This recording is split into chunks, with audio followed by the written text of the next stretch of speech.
વડોદરા શહેરમાં વકીલાતના વ્યવસાય સાથે સંકળાયેલ ઈસમે પોતાની ઓફિસમાં કામ કરતી યુવતી સાથે બળજબરીપૂર્વક દુષ્કર્મ આચર્યું હોવાની વિગતો સપાટી પર આવતા જ પોલીસ ફરિયાદ નોંધાઈ છે। યુવતીએ પોલીસને જણાવ્યું કે તે છેલ્લા કેટલાક સમયથી આરોપીની ઓફિસમાં કામ કરતી હતી। આ દરમિયાન આરોપીએ વિશ્વાસનો ભંગ કરી છેતરપિંડીપૂર્વક તેનો ગેરલાભ ઉઠાવ્યો છે। ઘટના સામે આવતા યુવતી હિંમતપૂર્વક પરિવાર સાથે વાત કરતા પરિવારે હિંમત આપી અને ગોરવા પોલીસ મથકે પહોંચી વિગતવાર ફરિયાદ નોંધાવી હતી। પોલીસે તરત જ ગુનો દાખલ કરીને તપાસ શરૂ કરી છે। આરોપી સામે ભારતીય દંડ સંહિતાની કલમો હેઠળ કાયદેસરની કાર્યવાહી હાથ ધરાઈ છે। પોલીસ દ્વારા આરોપીને ઝડપી લઈ કાયદેસરની કાર્યવાહી હાથ ધરી હોવાનું એસીપી બી ડિવિઝનના આરડી કાવાએ જણાવ્યું હતું। ઉપર જુઓ ભાઈ, સામે જુઓ ભાઈ, ડન પ્લીઝ ડન એક મિનિટ કાકા,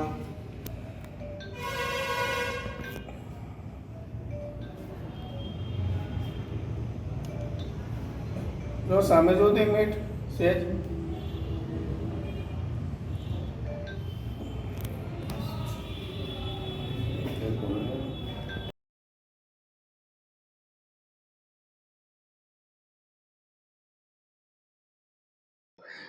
ગઈકાલે ગોરવા પોલીસ સ્ટેશનમાં એક દુષ્કર્મનો ફરિયાદ રજીસ્ટર કરવામાં આવેલી છે।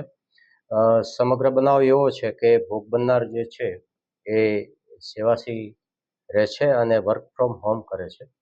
નર્સિંગનું ભણેલા છે અને વડુ ખાતે કોઈ હોસ્પિટલમાં ત્યાં કાર્યરત છે। એમના એક મિત્રને એવી વાત કરેલી કે ભાઈ મને વડુ અહીંથી દૂર પડે છે, તો નજીકમાં ક્યાંય નોકરી મળતી હોય તો એ અનુસંધાને એમને એપ્રોચ કરવા માટે ઇન્સિસ્ટ કરેલા હતા। એમના કોમન ફ્રેન્ડ જે હતા તો એમને આ જે આરોપી જે છે એમને પરિચય કરાવેલો અને આરોપીએ એમની ઓફિસમાં આ ભોગ બનનાર જે છે એમને કામ પર રાખેલા હતા। માસિક વેતન આપી અને એ ત્યાં કામ કરતા હતા અને કામ દરમિયાન માર્ચના બીજા અઠવાડિયાથી લઈ જુલાઈના પ્રથમ વીક સુધીમાં આરોપીએ આ ભોગ બનનારની સાથે અવારનવાર દુષ્કર્મ કરેલું છે અને જે 377 જૂના ગુના પ્રમાણે પણ હરકતો કરેલી છે। સમગ્ર બનાવ જોતા તેમાં ઇલેક્ટ્રોનિક્સ એવિડન્સ પણ પ્રાપ્ત થયા છે। આરોપીને ગઈકાલે જ ગોરવાની ટીમ દ્વારા હિરાસતમાં લેવામાં આવેલ છે અને આ અંગેની તપાસ પોલીસ ઇન્સ્પેક્ટર શ્રી ભારાઈ ચલાવી રહ્યા છે। આરોપી પોતે એડવોકેટ છે અને સુભાનપુરા ખાતે એમની ત્યાં ઓફિસ આવેલી છે। ફેબ્રુઆરીમાં એમને જોઈન કરેલું હતું ત્યાં અને જુલાઈના પ્રથમ વીકમાં ઇન્સિડન્ટ બન્યો ત્યાર પછી એમને ત્યાંથી રજા લઈ લીધેલી હતી અને ત્યાર પછી આ મોડું થવાનું કારણ તો એમ કે એમને થોડી થ્રેટનિંગ ને એવું પણ થતું હતું, પણ તેમ છતાંય એમના ભોગ બનનાર એમના મમ્મી પપ્પાને વાત કરી તો એમને સધિયારો આપ્યો, હિંમત આપી અને ફરિયાદ કરવા માટે તૈયાર થયા છે। ના, અફેર કે એવું કશું જ છે નહીં, જે છે એ કાયદાની દ્રષ્ટિએ ગુનાહિત એક્ટિવિટીઝ છે। હા, જે એમનો કોમન ફ્રેન્ડ જે છે કે આ ઓફિસમાં એમને નોકરી અપાવવા માટે જેમને ભલામણ કરેલી હતી એ ભાઈને આ આરોપીએ આ ભોગ બનનારના ફોટોગ્રાફ્સ અને એક ક્લિપ એમને પાસ ઓન કરેલી હતી મોબાઈલમાં અને એ જે કોમન ફ્રેન્ડ હતો એ એક સારા વ્યવહારથી એ ભોગ બનનારને આ જણાવે છે કે આવું કંઈક થોડું પ્રકરણ ચાલી રહ્યું છે, એટલે એ અનુસંધાને એમને જે ગલત એક્ટિવિટી જે કરેલી છે એ પણ એમને ફૂટેજ શેર કરેલી છે।